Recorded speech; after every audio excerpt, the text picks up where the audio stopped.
मेरे पति ने 4 अनजान आदमियों को एक रात हमारे घर रुकने के लिए जगह दे दी। बाहर जोरों की बारिश हो रही थी और मैं अपने पति के साथ सो रही थी। अचानक उन आदमियों के कमरे से जोर जोर की आवाजें आने लगीं। मैं डर गई कि कहीं यह लोग चोर तो नहीं हैं जो हमारे घर चोरी कर रहे हों। मैं जब उठकर दूसरे कमरे में गई तो वहां का नजारा देखकर मेरे रोंगटे खड़े हो गए। उन लोगों ने पूरी रात मेरे साथ कुछ ऐसा किया कि कमरे में मेरी चीखें गूंजने लगीं और मेरे पति ने हेलो दोस्तों, आज की इस रोमांचक कहानी में आप सभी का स्वागत है।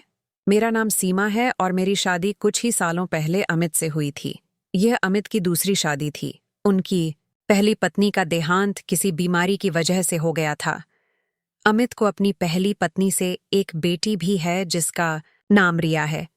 जब मैं इस घर में आई थी तब रिया 15 साल की थी। अब हमारी शादी को 7 साल हो गए हैं और रिया भी अब 22 साल की हो गई है और कुछ ही दिनों पहले उसकी शादी भी हो गई है। रिया की शादी करवाने के बाद मेरे पति हमेशा की तरह मुझे गांव में छोड़कर शहर चले गए थे और मैं फिर से अपने घर में तन्हा और अकेली रह गई थी। अमित रिया की शादी करवाने के लिए ही कुछ दिनों के लिए वापस गांव आ गए थे, पर इतने सगे संबंधी और रिश्तेदार आए हुए थे कि मुझे उनके साथ अकेले वक्त बिताने का मौका ही नहीं मिला। ससुराल पहुंचकर जब मेरी बेटी रिया का कॉल आया तो उसने कहा, माँ, मैं यहाँ बहुत अच्छी हूँ और मैं इस शादी में बहुत खुश हूँ। मेरे पति मुझसे बहुत प्यार करते हैं और हर वक्त मेरे साथ ही गुजारना चाहते हैं। वह तो मुझे एक पल के लिए भी अकेला नहीं छोड़ते। रिया की सारी बातें सुनकर मैं बहुत खुश थी कि चलो, मेरी बेटी को एक अच्छा घर तो मिला, क्योंकि उसकी शादी करवाने के चक्कर में हमने अपने खेत तक गिरवी रख दिए थे। अब हमारे सिर के ऊपर बहुत कर्जा हो गया था। मेरे पति कहते हैं कि वह शहर में काम करके धीरे धीरे यह सारा कर्ज उतार देंगे। मैं जब शादी करके इस घर में आई थी तो रिया बहुत छोटी थी और इसी वजह से अमित ने दूसरी शादी की थी ताकि रिया को माँ का प्यार मिल सके। मैंने उस बिन माँ की बच्ची को अपनी बेटी की तरह ही पाला था और उसे खूब प्यार दिया था। मैंने कभी उसको यह महसूस नहीं होने दिया था कि मैं उसकी सौतेली माँ हूँ। रिया की तरफ से भी मुझे बहुत प्यार मिला था। पर शादी की पहली रात अमित ने मुझसे जो भी कहा था वह सुनकर मेरी आंखों में आंसू आ गए थे। मैं सोच भी नहीं सकती थी कि शादी की पहली रात ही मेरे पति मुझे ऐसा कुछ कहेंगे। उन्होंने कहा था कि वह अपनी पहली पत्नी से बहुत प्यार करते थे और वह यह दूसरी शादी करना भी नहीं चाहते थे, लेकिन उनकी माँ ने उनके ऊपर बहुत दबाव डाला था, जिस वजह से उन्हें दूसरी शादी करनी पड़ी। जब से मेरे पति की पहली पत्नी की मौत हुई थी तब से मेरे पति शहर में ही रहने लगे थे और वहीं पर काम किया करते थे। गांव का सारा काम और खेत वगैरह मेरे सास ससुर ही देखा करते थे। मेरे पति को जब भी छुट्टी मिलती वह मेरे पास आ जाया करते थे, लेकिन जब वह चले जाते थे तो मैं तन्हा रात गुजारती थी और उनके प्यार के लिए तड़पती रहती थी। शादी के साल भर बाद ही मैं गर्भवती हो गई थी और मुझे एक बेटा भी हो गया था। जब मेरे पति के बिना मेरा मन नहीं लगता था तो मैं उनसे कहती थी कि आप मुझे भी शहर लेकर चलिए, मैं आपके साथ रहना चाहती हूँ। यूं अकेले मुझे अच्छा नहीं लगता। पर वह कहते थे कि मैं शहर में इतने लोगों का खर्च नहीं चला पाऊंगा, इसीलिए तुम बच्चों को लेकर गांव में ही रहो ताकि उनकी पढ़ाई गांव में ही हो सके। हर महीने मेरे पति आते तो थे, लेकिन कुछ दिन रहकर वापस चले जाते थे। ऐसे ही मेरी जवानी धीरे धीरे अकेलेपन में कट गई थी और अब मैं 35 साल की हो गई हूं। रिया की शादी के कुछ दिनों बाद ही मेरे पति ने मुझे कॉल करके कहा, सीमा, एक बड़ी मुसीबत आ गई है। मेरा काम चला गया है और मुझे कहीं भी काम नहीं मिल रहा है। मैंने उनसे कहा कि आप गांव में ही आ जाओ और खेती संभालो लो। तो मेरे पति ने कहा, सीमा, हमारे ऊपर बहुत कर्जा हो चुका है। अगर मैं शहर में काम नहीं करूंगा तो यह कर्ज कैसे चुकाऊंगा, और फिर तो खेत भी हमारे हाथ से निकल जाएंगे। मैंने कहा, अब तो रिया की शादी भी हो गई है, क्यों ना मैं भी शहर में ही आ जाऊं और काम में आपकी मदद कर दूं। शहर के लोगों को वैसे भी काम वालियों की बहुत जरूरत होती है और मैं खाना बनाने और बर्तन धोने का काम बहुत अच्छे से कर लेती हूँ। मेरे पति ने थोड़ी देर सोचने के बाद कहा, ठीक है, अगर तुम्हें यह सब काम करने में तकलीफ नहीं है तो आ जाओ, क्योंकि अब हमारे पास कोई और रास्ता नहीं है। हमें हमारे खेतों को बचाना होगा। अपने बेटे को सास और ससुर के पास छोड़कर मैं शहर की ओर रवाना हो गई। पैसों की जरूरत को देखते हुए मेरे सास ससुर ने भी मुझे शहर जाने की इजाजत दे दी थी। मुझे लगा काफी सालों के बाद अब मेरे दिल की मुराद पूरी होगी।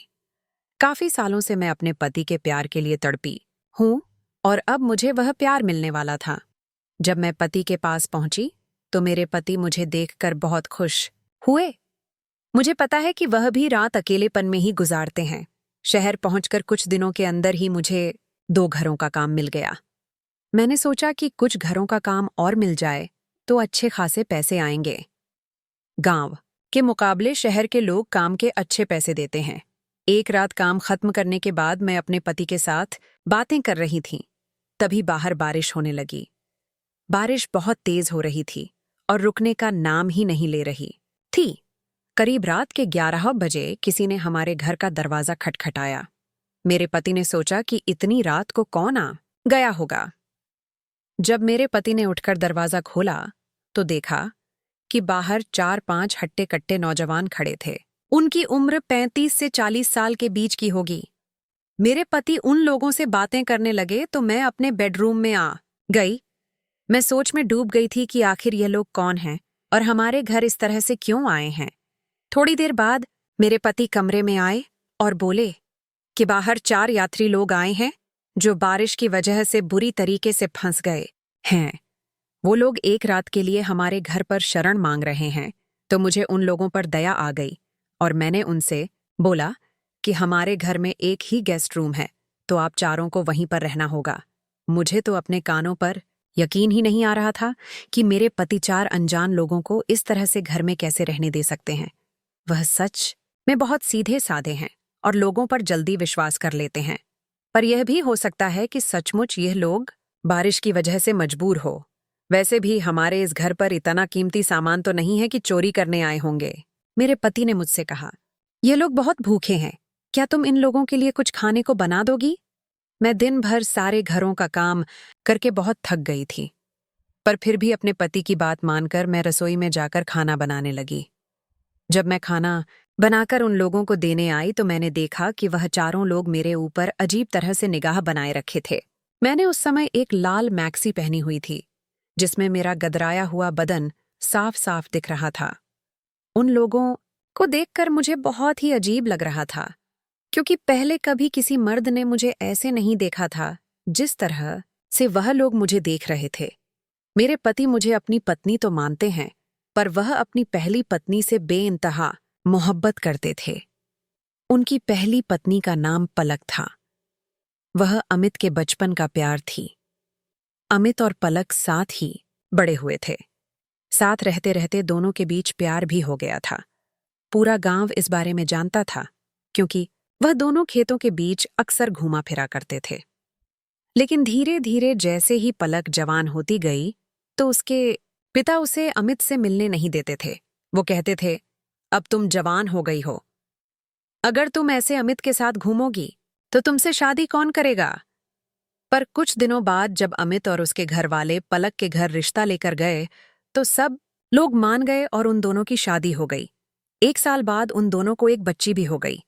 पर कुछ महीनों बाद पलक बीमार पड़ गई और चल बसी। मेरे पति उसकी मौत से उभर नहीं पाए थे। वह मुझसे कहते थे कि मैं तुम्हें पत्नी का हक तो दूंगा पर कभी प्यार नहीं कर पाऊंगा। कभी कभी मुझे अपने पति पर बहुत गुस्सा आता था कि सिर्फ एक बच्ची को पालने के लिए उन्होंने मेरी जिंदगी खराब क्यों कर दी। आखिर मैं भी तो एक औरत हूं, मुझे भी प्यार की जरूरत है। मुझे भी कोई ऐसा मर्द चाहिए था जो मुझे दिल से चाहे। मेरे पति तो बस मुझे एक जिम्मेदारी ही समझते हैं, लेकिन आज पहली बार कोई मर्द मुझे ऐसे देख रहा था, वह भी एक नहीं 4-4। मेरे दिमाग में अजीब अजीब ख्याल आने लगे। मैं खाना देते ही अंदर अपने कमरे में आ गई। मैंने अपने कमरे से बाहर झांका तो मैंने देखा कि उन लोगों ने शराब की बोतल निकाल ली है। काफी महंगी शराब थी, तो मेरे पति भी काफी खुशी खुशी पीने लगे। जब मेरे पति काफी देर बाद कमरे में सोने के लिए आए तो वह नशे में पूरी तरह से अपना होश खो बैठे थे। मैंने किसी तरह से उन्हें संभाल कर लेटा दिया।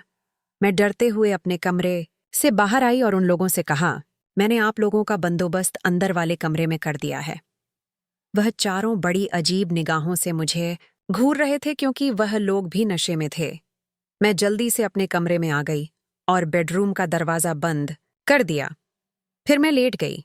मैं काफी थकी हुई थी तो मैं भी सो गई। लेकिन आधी रात को बगल वाले कमरे से काफी जोर जोर से आवाजें आने लगीं। घबराहट से मेरी नींद खुल गई, पर मेरे पति को पता तक नहीं चला और वह गहरी नींद में सोते रहे। मेरा मन कर रहा था कि मैं उनको जगा दूं, पर मुझे पता था कि वह नशे में है और उठेंगे नहीं। धीरे धीरे आवाज और शोरगुल बढ़ता जा रहा था, तो मुझे लगा कि उठकर देखना चाहिए, कहीं यह लोग चोर तो नहीं है।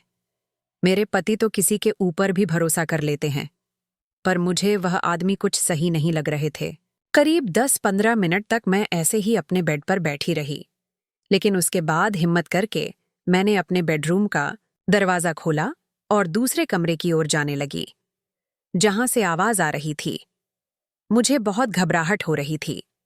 मैंने धीरे से उस कमरे का दरवाजा खोला तो वहां कमरे के अंदर मौजूद 3 आदमियों की नजर मुझ पर पड़ गई। एक आदमी फुर्ती के साथ मेरे पास आया और मुझे अंदर खींचकर दरवाजा बंद कर दिया। मैं बहुत घबरा गई कि यह लोग मेरे साथ कुछ बुरा करने वाले हैं। मुझे देखते ही वे बहुत ही अजीब निगाहों से मेरी तरफ देखने लगे और मेरे करीब आने लगे। मेरा गला सूखने लगा और डर के मारे मेरी आवाज बंद हो गई। इनके चौथे साथी की लाश खून से लथपथ कमरे में पड़ी हुई थी। अब बाकी के बचे 3 लोग मुझे शायद जिंदा न छोड़े। मैं बहुत घबरा गई क्योंकि मैं कत्ल की गवाह बन चुकी हूं और उस चौथे इंसान को इन तीनों में से ही किसी ने मारा होगा। एक आदमी ने मुझे उठाया और उठाकर सीधा बेड पर पटक दिया। मुझे लगा कि शायद यह लोग मुझे मार डालेंगे, पर उन लोगों ने ऐसा कुछ नहीं किया। वे अपने जैकेट उतारने लगे और उसके बाद मेरे साथ जो कुछ भी हुआ वह बहुत दर्दनाक था।